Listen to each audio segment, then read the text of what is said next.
Bully Magnets presenta. Estamos ante una ocasión especial. Se cumplen 500 años de la muerte de uno de los escritores más importantes de España y el mundo, Miguel de Cervantes Saavedra. Ese tío mola de verdad.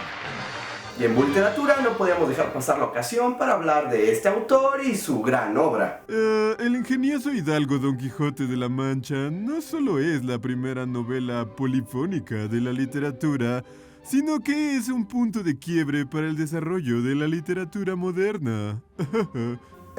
Sí, aunque no vamos a hablar de eso en este video. ¿Qué? Es ridículo. Sí se trata de la máxima obra de Cervantes, la cúspide de las letras españolas, la mayor obra literaria de la historia, Mírenlo, es un libro grandísimo y además de extenso, es muy rico y muy complejo. Necesitaría un video mucho más largo para poder analizarlo. Y aún así me saldrían con lo de este video es muy superficial. Y es que eso pasa cuando uno analiza literatura. Pero hoy hablaremos de otra de las grandes obras de Cervantes, aunque sea menos leída o conocida, Los Entremeses Cervantinos. ¡Hostia, mi favorito! Solo para que conste, Cortés murió el mismo año que Cervantes nació, así que no pudo conocer su obra. ¿Y eso qué? Por mí corre la sangre de la madre patria y si quiero decir que leía Cervantes, pues lo digo y ya. Pero antes de entrar en materia, hablemos un poco del autor. La vida de Miguel de Cervantes Saavedra es en realidad un misterio. La escasez de fuentes directas han hecho difícil rastrear su paso por los años, aunque se calcula que nació en 1547. Cervantes fue un hombre aventurero e itinerante, saltaba de una profesión a otra buscando cómo ganarse la vida. Fue soldado y perdió el brazo en la batalla de Lepanto contra los árabes, y de ahí su apodo, el Manco de Lepanto. Aunque al parecer no es que fuera manco como tal, sino que una herida de bala le había dejado el brazo inutilizado. Este es mi brazo y está muerto. ¡Mirad! Cervantes tuvo una vida dura. Siempre andaba pobre y hasta la cárcel fue por un asunto de corrupción y malversación de fondos. Pero tenía un espíritu sensible y era un observador de su cotidianeidad. Era afecto a la literatura y pronto comenzó a escribir. El éxito le llegó en 1605 con la publicación de la primera parte del Quijote, que desde el principio fue todo un hit. Y aunque el libro triunfó y Cervantes se volvió conocido, siguió siendo hasta cierto punto marginal de los círculos literarios de la época. Y estamos hablando del siglo de oro español, ese florecimiento de la cultura peninsular que contaba con grandes exponentes como Quevedo, Lope de Vega, Calderón de la Barca, y sí, todos eran unas divas bien mala onda. Incluso Quevedo, que siempre le tiró mala vibra a Cervantes y prácticamente a todo el mundo, decía: ese Cervantes se elogia a sí mismo en sus libros porque no ha encontrado a nadie que lo haga por él. Y sí era así. En todos los prólogos de sus obras, Cervantes se echa muchas porras. Pero bueno, no podemos culparlo por eso. De entre todas las artes que florecieron en este periodo, fue el teatro una de las más importantes. Comedias y tragedias, todo fresco y todo nuevo. El público, voraz. Siempre querían más. Lope de Vega incluso decía: Su apetencia del espectáculo teatral no se le satisface si no se presentan en 2 horas la historia completa del mundo, desde el juicio final hasta el Génesis. Y en este contexto surge el entremés. ¿Qué es un entremés? Déjense los explico, porque seguro tienen la duda desde el principio, pero les había dado pena preguntar. El entremés es una pieza breve que se intercalaba entre los actos de la comedia. Tenía un tono de inversión moral, un descanso, como un carnaval. La farsa tenía que ver generalmente con la actualidad, situaciones relevantes de momento, pero que luego se olvidaban. Eran una distracción, como cualquier video de YouTube. Menos Bully Magnets. Bully Magnets rockea. ¡Bully rockea! Por lo anterior, el entremés era considerado un género insignificante y sin posibilidades estéticas, pero Cervantes supo llevarlo al siguiente nivel. Cervantes los escribió entre 1609 y 1615 y los publicó junto con sus 8 comedias. Fueron tan importantes, incluso en su época, que se volvieron la referencia básica del género. Los entremeses de Cervantes parten de una estructura sencilla, pero tienen lazos complejos, y muy a su estilo hace una crítica burlesca de la sociedad, de la gente de la época, de sus usos, modos y costumbres. Tradicionalmente, los personajes de los entremeses son arquetipos de la literatura de la época. el rufián, el tonto, el sacristán, la esposa adúltera, el cornudo, la prostituta. Y si bien Cervantes sigue por este canon, logra dar a sus personajes una dimensión particular. Cabe destacar que uno de los grandes méritos de Cervantes es el de retratar la sociedad a través de la gente común. Él era cercano a las clases desprotegidas y su talento era traspasarlas a la literatura. Por ejemplo, en el entremés, la elección de los alcaldes de Daganzo se cuenta del proceso para seleccionar al gobernante. Los candidatos son hombres sin educación ni vocación, pero se les escoge gracias a varios talentos. Uno de ellos es tan borracho que puede detectar todos los ingredientes de cualquier vino que pruebe. En una ocasión, dice detectar sabor a hierro y cuero en su bebida. Cuando vacían el tonel, descubren una vieja llave con prendedor de piel en el fondo. Todos se sorprenden. Un gran talento, si me preguntan a mí. Según sabemos, no solo es una exageración. En realidad, se tomaban en cuenta talentos inusuales para elegir funcionarios en la provincia española, pues se consideraba que los hombres adustos y sin educación estaban más cercanos a la justicia de Dios que era natural al hombre. Pero eso sí, luego terminan quejándose de la administración. 8 son los entremeses que componen la colección.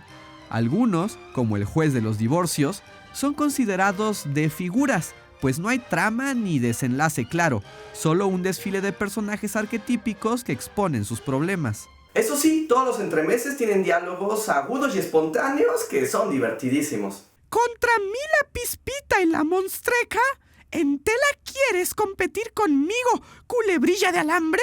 ¿Y tú, pasguata, por vida de los huesos de mi abuela, Mari Bobales, mondaníspola, que no la estimo en un feluz morisco? Sí, chistosísimo. Ok, no les voy a mentir, el lenguaje cervantino tiene un alto grado de dificultad. Para el vocabulario de nuestra época ya muchas cosas ni se entienden. Y si a eso le sumamos que Cervantes utiliza el lenguaje popular, bueno, pues mucho peor. Les recomiendo que busquen una edición con notas al pie de página, o en su defecto usen el traductor cervantino. ¿Quieres competir conmigo, culebrilla de alambre?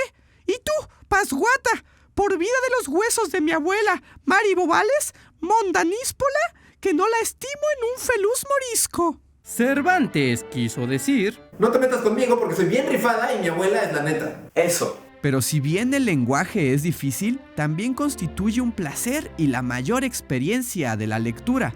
Acostumbrados al español moderno, incluso en traducciones de otros clásicos literarios, la posibilidad de experimentar el español de otra época logra, como ninguna otra cosa, transportar al lector en el tiempo y se puede entender mejor lo que era hablar, vivir y pensar en la España del siglo XV. Tenéis razón, aunque yo lo hubiese dicho con menos cursilería. Ay, vete a tronar castañuelas, Cervantes. Todos los entremeses, desde el más sencillo hasta el más complejo, son críticos e ingeniosos. Y si ustedes están viendo este video para hacer la tarea, alégrense, porque es hora de... ¡resumen de la obra!